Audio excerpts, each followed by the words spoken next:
गुरुजी प्रणाम। प्रणाम।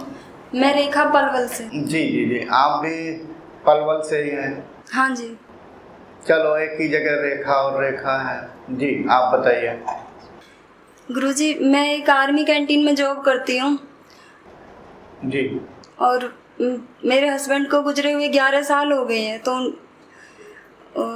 मुझे जॉब करनी पड़ी। लेकिन मुझे टाइम इसकी वजह से, जॉब की वजह से मुश्किल से सुबह शाम में 1-1.25 घंटा ही मिल पाता है। सुबह 8 बजे से 6:30-7 तक मेरी ड्यूटी होती है। सुबह कितने बजे से? 8:30 बजे से। कितने बजे तक? शाम को कितने बजे तक? 6 बजे तक। घर पहुंचने में वही 6:30 पौने 7। हाँ, बीच का रास्ता आधे घंटे का, यानी जहाँ घर से पलवल में ही है वैसे। आधा घंटा रास्ते में हाँ लगता जी। है।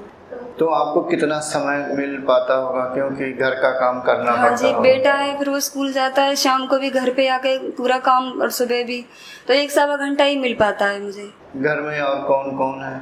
मेरे पापा रहते हैं मेरे पास।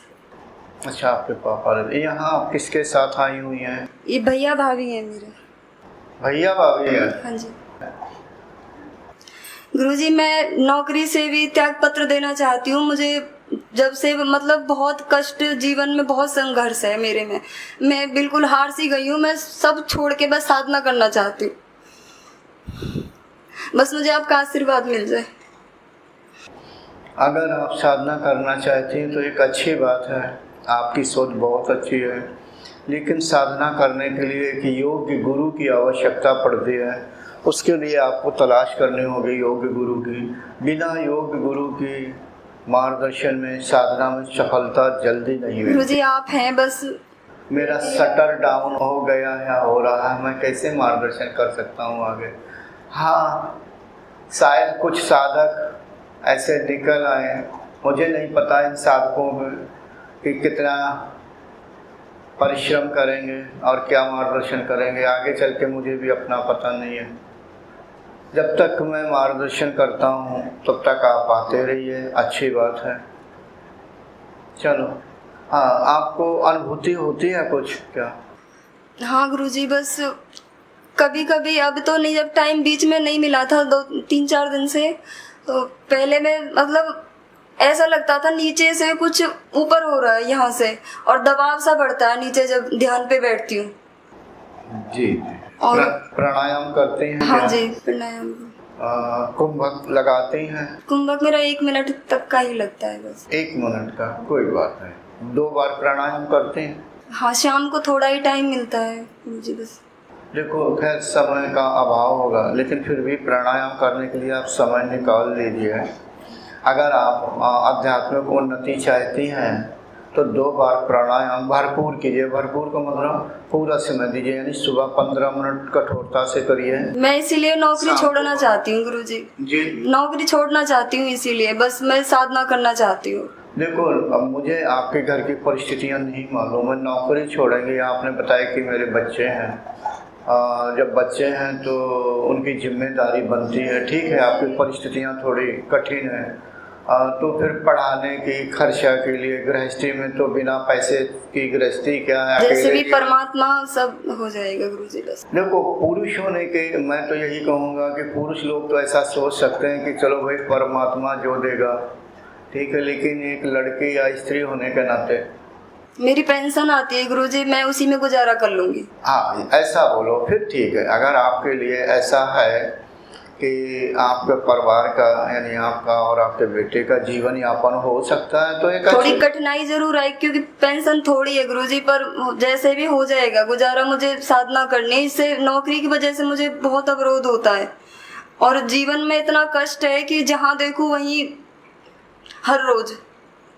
बस मैंने देख लिया है कि इस संसार में कष्ट है और कुछ भी नहीं है। यही विधि राखे राम, तही विधि रहिए। मनुष्य एक कठपुतली है और उस यानी हम जैसे जो कठपुतली रूपी हैं, नचाने वाला वो है। वो जैसा चाहेगा हम नाचेंगे, यानी वैसे ही हरकत करेंगे। धैर्य और संतोष का होना अति आवश्यक है। कष्टों में धैर्य और संतोष बहुत काम देता है। ईश्वर से प्रार्थना करो, प्रभु कष्टों को सहन करने की सामर्थ्य दे। कष्टों को माफ करने के लिए कभी याचना नहीं करना। कष्टों को माफ करने के लिए कभी याचना नहीं करना। कष्ट स्वयं के कर्मों के द्वारा मिलते हैं।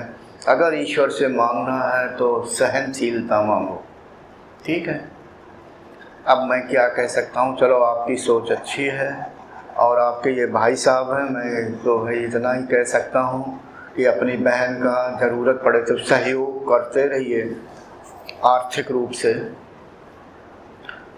और भी जो भी उसे ज़रूरत पड़े तो एक भाई होने के नाते सहयोग करते रहें। मैं तो यही कहूँगा। गुरुजी मुझे आपका आशीर्वाद मिल जाए और मेरा ध्यान लगना शुरू हो जाए। बस कभी कभी तो लगता है, कभी नहीं लगता। बस आपका आशीर्वाद मिल जाए, मेरा ध्यान लगना शुरू हो जाए। क्या आशीर्वाद मिल जाए?